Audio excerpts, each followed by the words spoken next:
Hello दोस्तों, स्वागत है आप सभी का आपके पसंदीदा YouTube platform the notebook global academy पे।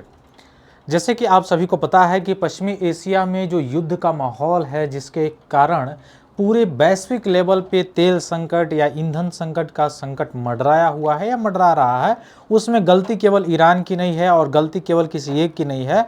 उसमें सबसे बड़ी गलती अगर देखिए, गलती तो थोड़ा बहुत सबकी है, लेकिन इसमें सबसे ज़्यादा गलती अगर आप देखेंगे तो अमेरिका की आपको दिखाई दे रही होगी, डोनाल्ड ट्रंप की। इसकी आलोचना मैं जो बोल रहा हूँ स्टेटमेंट, इसकी आलोचना हो सकती है, अलग बात है, लेकिन वास्तविकता तो यही दिखाई दे रहा है कि एक तरफ आप एग्रीमेंट की बात करते हो, दूसरे तरफ आप धमकी देते हो और फिर कहते हो कि नहीं वो गिड़गिड़ा रहा है, तो वह उस तरह से एग्रीमेंट और उस तरह से समझौते या उस तरह से टेबल राउंड की जो बातें हैं वो नहीं हो पाती हैं। चाहे कोई देश हो, चाहे कोई पड़ोसी हो या कहीं भी हो, ऐसी बातें नहीं हो सकती है।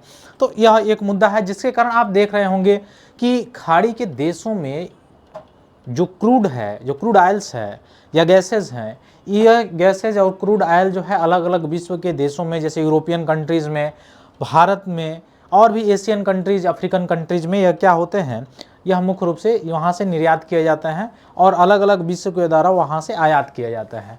अब इस स्थिति में ईरान जो है हार्मुज स्ट्रेट को बंद कर रखा है और उसके बंद कर रखने के कारण वैश्विक लेवल पे ईंधन का संकट, ऊर्जा का संकट दिखाई दे रहा है, मंडराता हुआ दिखाई दे रहा है। क्योंकि 40 से 50%, लगभग 40 से 60% के आसपास जो ट्रेड का हिस्सा है या व्यापार का जो हिस्सा है वह कवर करता है, वह हार्मुज स्ट्रेट, फारस की खाड़ी से होते हुए कवर होता है। और इसमें आपने देखा होगा कि जीसीसी जो कंट्री है या ओपेक जो कंट्री है, ओपेक प्लस कंट्री हैं, वह मुख्य रूप से आपको दिखाई देंगे कि यहाँ पे तेल का उत्पादन करते हैं, साथ साथ ईरान भी करता है। लेकिन सीधी बात यह है कि विश्व पे तो ईंधन का संकट मंडराया है, विश्व पे तो जो तेल का संकट है वो मंडराया है, जिसके चलते वैश्विक लेवल पे मुद्रास्फीति या वैश्विक लेवल पे जो है और भी सारी चीज़ें, महंगाई आपको दिखाई देते नजर आएंगी। ट्रांसपोर्टेशन कॉस्ट से लेके और भी, जैसे भारत जैसे देश के लिए देखा जाए तो ट्रांसपोर्टेशन कॉस्ट और दूसरी चीज़ देखा जाए ईंधन की कमी, और तीसरी चीज़ जो भारत से निर्यात होता था वहाँ पे जो भी चावल वगैरह और सारी चीज़ें, उस पर प्रभाव पड़ा है। और साथ साथ जो है रेमिटांसेज जो वहाँ से आते थे भारत में, उस पर भी प्रभाव पड़ा है। ठीक वैसे वैश्विक लेवल पे भी देशों पे प्रभाव पड़ा है। अब क्वेश्चन यहाँ पे ये आता है दिमाग में कि जो वैश्विक लेवल पे प्रभाव पड़ता हुआ नजर आ रहा है, तो क्या यह प्रभाव खाड़ी देशों पे नहीं नजर आ रहा है? क्या यह प्रभाव जो है ईरान पे नहीं दिखाई दे रहा है? तो देखिए, वास्तव में तो यह खाड़ी देशों पर भी प्रभाव दिखाई दे रहा है। रही बात ईरान की, तो ईरान जो है मरता क्या नहीं करता, उसके पास जो चांस है, जो उसके पास एक तरह से कह सकते हैं स्ट्रेटेजिक जो लोकेशन है, उसका उपयोग कर रहा है। अगर वह नहीं होता, आपको पता है कि कभी का ट्रंप अपने सनक दिमाग के आगे उसको कुछ ना कुछ, या जो भी चीज़ें हैं जो इस समय अभी आपने धमकियां सुनी होगी या धमकियां देखी होंगी जो एक्स पे जो है डोनाल्ड ट्रंप के द्वारा दिया जा रहे हैं या प्रेस कॉन्फ्रेंस के द्वारा दिया जा रहा है कि अगले 24 घंटे के बाद पूरा ईरान बर्बाद हो जाएगा, उतने बड़े लेवल पर ह्यूमैनिटी जो है या वहाँ पे मानवता का, उसके बारे में नहीं सोचा जा रहा। यूएन ने कहा है किस जगह है वो अलग बात है। ये बना ही गई है जो संस्थाएं, इंटरनेशनल ऑर्गेनाइजेशन जो है, भारत जैसे देश या जो लिस्ट डेवलप्ड कंट्री हैं उनकी आलोचना करने के लिए, क्रिटिसिज्म करने के लिए, उन पे एक्शन लेने के लिए। जो डेवलप्ड कंट्री हैं, जो पावर वाला देश है, उस पर जो एक्शन लेने के लिए या उसको रोकने के लिए इंटरनेशनल ऑर्गेनाइजेशन बना ही नहीं गया है। सिंपल सी बात यह है, क्यों? क्योंकि उसको फंडिंग करता है। वो जानते हैं कि अगर हम बोल देंगे तो फंडिंग करना बंद हो जाएगा, तो फिर हमारी संस्था, हमारा दाल रोटी नहीं चलेगा। तो क्यों बोलने जाएगा भाई?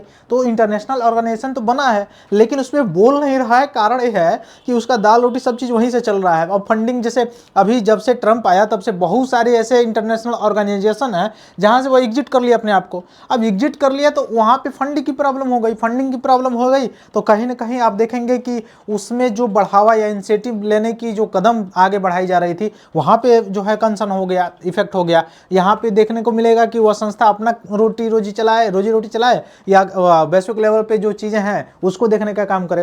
तो हो सकता है ये भी एक कारण है जिसके कारण यह इंटरनेशनल ऑर्गेनाइजेशन मुंह पे चुप्पी साधे बैठे हुए हैं, जो कि उसके सामने सारी चीजें पिछले 2-3 वर्षों से, पिछले 2 वर्ष से आपको दिखाई दे रही हुई, जब से ट्रंप जो है सत्ता में आए हैं दोबारा, तब से।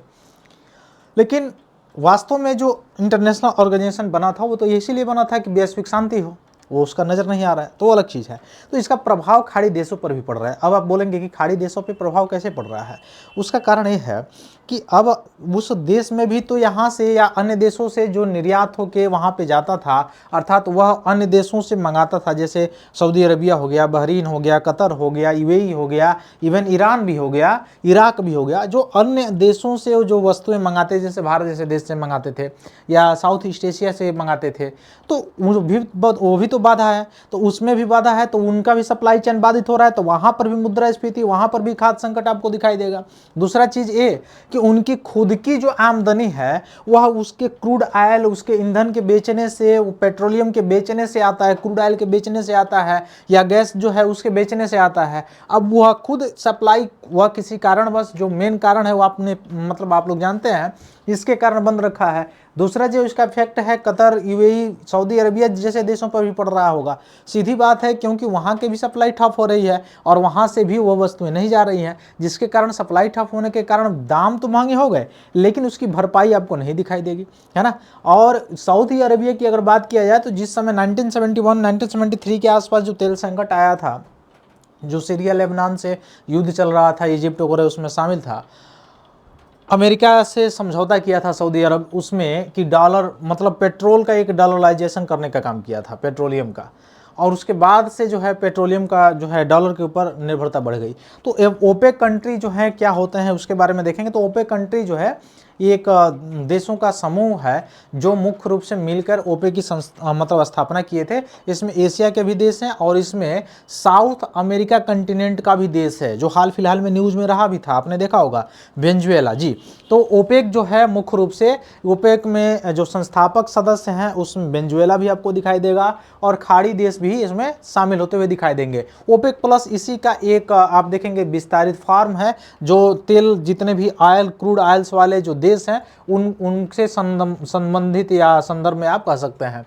तो क्या अब इसमें अनुमान लगाया जा रहा है क्या सस्ता पेट्रोल डीजल हो जाएगा या ऐसे रहेगा, क्या ओपेक प्लस के द्वारा कुछ निर्णय लिया गया?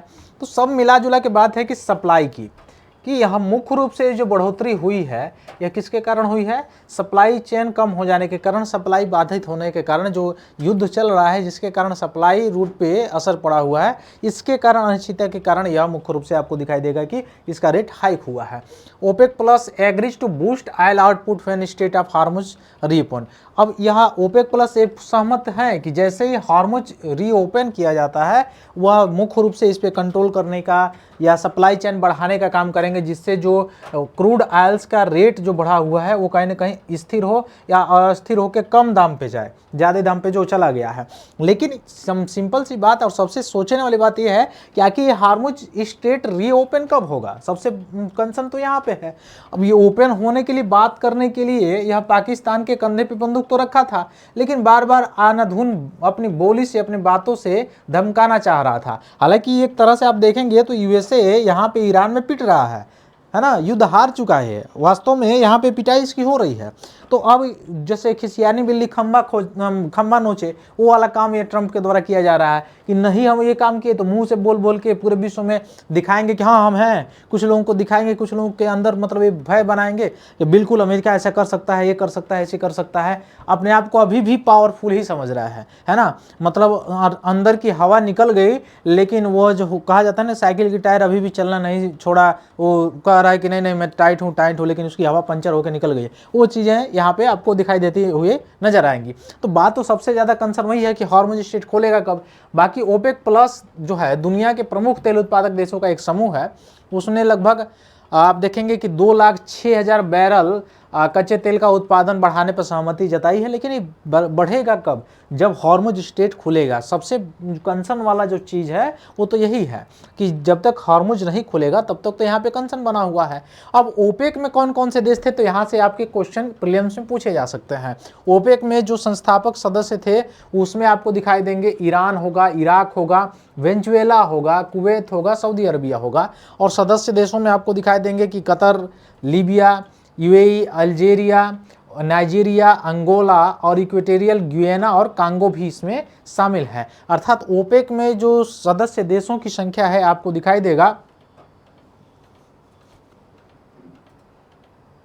14 के आसपास होंगे, यानी 1 2 3 4 5 6 7 8 9 10 11 12 13, लगभग 13 के आसपास ओपेक में दिखाई देंगे। ओपेक प्लस इन्हीं से और विस्तारित फार्म है जिसमें आपको रसिया वगैरह भी जुड़ता हुआ दिखाई दे देंगे, साउथ सूडान भी इसमें जुड़ता हुआ दिखाई दे देगा। तो यहाँ से प्रश्न भी बन सकता है, ओपेक बहुत ज़्यादा न्यूज़ में इस वर्ष रहा है, तो यहाँ से भी हो सकता है कि आ जाए, है ना। कच्चा तेल की कीमतों में ऊंचाई क्यों बना हुआ है, ये सभी चीज़ें आपको पता है क्यों बना हुआ है। दूसरा चीज़ और भी हो सकता है, जो बार बार यह युद्ध हो रहा है तो युद्ध में भी खपत हो रहा है, और अगर उसके जो उत्पादन क्षमता है उसको भी प्रभावित किया जाए, उसके टेक्नोलॉजी को प्रभावित किया जाए, तो वहाँ से भी सप्लाई चेन बाधित हो सकती है। तो हार्मुज स्ट्रेट कल के डेट में अगर खुल भी जाए तो आगे आने वाले समय में कंसर्न जो है कंसर्न हो सकता है, चिंता की बात हो सकती है ना। तो ये सारी चीज़ें हैं, कुल मिला के आपको ये देखने को मिल जाएगा। तो खैर ओपेक प्लस देशों ने तो सप्लाई बढ़ाने की बात कही है, ये अच्छी बात है, लेकिन बात ये है कि युद्ध जब तक थमेगा नहीं तब तक हार्मुज स्ट्रेट खोलने की कोई आसार दिखाई नहीं दे रहा है, और जब तक हार्मुज स्ट्रेट पूर्ण रूप से नहीं खुलेगा तब तक सप्लाई चेन में ऐसे बाधा आएगी। और बाधा के सबसे बड़े कारण ड्रम है, ड्रम मतलब डोनाल्ड ट्रंप है। कारण ये है कि वो मानने के लिए तैयार नहीं है, या राउंड टेबल जो हुआ है या राउंड टेबल जो होने वाला था उसके लिए उसकी रवैया जो आप देखेंगे वो एक अलग ही तरह से दिखाई देगी। तो ये सारी चीज़ें आपको दिखाई देंगी। तो फिर मिलते हैं हम लोग अपनी अगली क्लास में, तब तक के लिए बहुत बहुत धन्यवाद। जय हिंद।